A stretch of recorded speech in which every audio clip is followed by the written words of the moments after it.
hurt the butterfly at all. The scales aren't living. It would be kind of like getting a haircut or something like that. So what that does is it leaves that clear window on the wing. Do you ask if you can sit? Can he sit up there? Is that okay? There you go, Asher. Put it through the cooler so you can see it. Yeah, so there's that clear window. Yeah. So that is going to be where we attach our tag. Oh my gosh. Oh, okay. Because if you think of it, if you have like a name tag and you put that on your carpet, it's going to fall off. If you put it on a hardwood floor, it's going to stick there. So I'm going to take our tag. So each tag has a unique code on it, like Sarah was saying. So that way anybody who finds one can report it to Monarch Watch, the organization who handles all of the tagging efforts. So I'm just going to squeeze it in place. Very gently.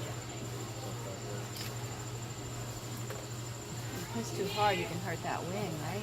Well, if you press, I mean, if you used a lot of back and forth motion, you could hurt the wings, but generally they are sturdy enough that you can squeeze them and press them without causing any damage. That doesn't take off the scales either.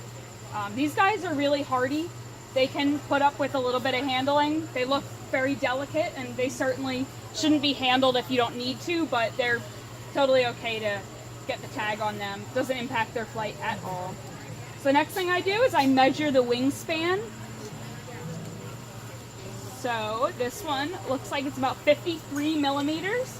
Their wings come in different sizes. Typically we see them 50 to 55 millimeters, but we've gotten them as small as 40, 41 millimeters, as big as 60 or so. So once they emerge though, their wings don't grow or shrink. So this butterfly will always have 53 millimeter wings. Does it matter on whether the gender of it, the size? I don't believe that the sex has any bearing on the size. Okay. I think it just depends on the butterfly. Okay. So the next thing we do is we measure the fat content. So butterflies, they eat nectar.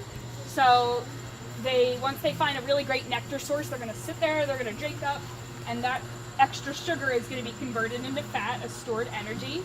So we can tell about how long a monarch has been in Cape May feeding based on how much fat it has. So if it's nice and fat, it's probably been hanging around for a few days having lots of nectar. But if it's really skinny, maybe it just flew in after a long trip, so it needs to recharge. So this one, we just squeeze the abdomen, which is this piece here, very gently. Oh, yeah. And so that we then kind of have our own scale, 1 to 4. So this feels like it's about a 3. It's a pretty fat one. We haven't had good winds for the last few days, maybe 2 or 3 days. Before then we had a lot migrating in and out, but so this one probably was blown in but hasn't left since then, so it's been having lots of nectar. Hi, baby. Exactly. Yeah. Fueling up.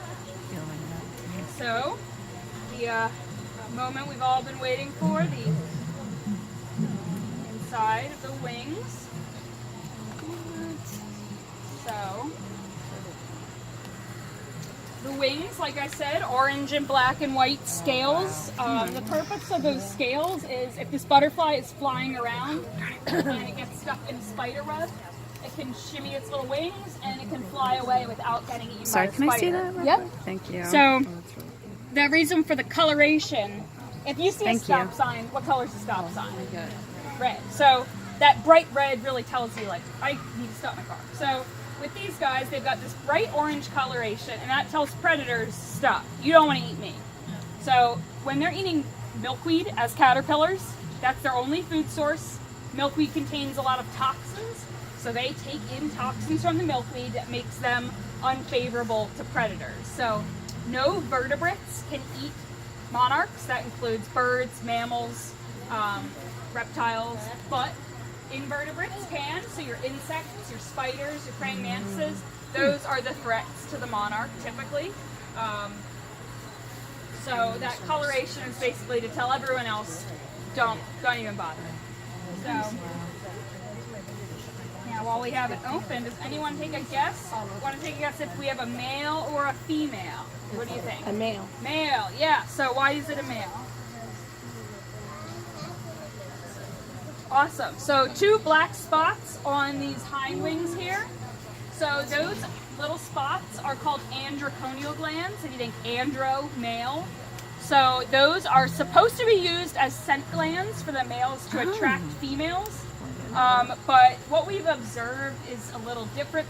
It seems that the males will find a female and just tackle her until they mate. So the spots maybe aren't sending out scent pheromones. We're not really sure what they're for, but that's how you can tell male from a female. That's pretty much the biggest thing you can look for.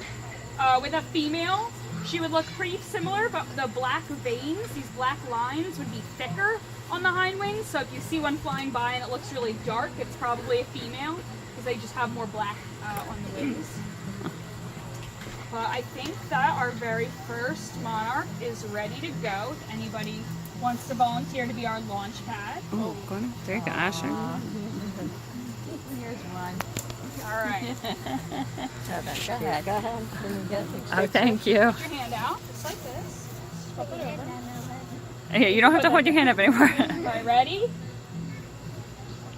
Look at that!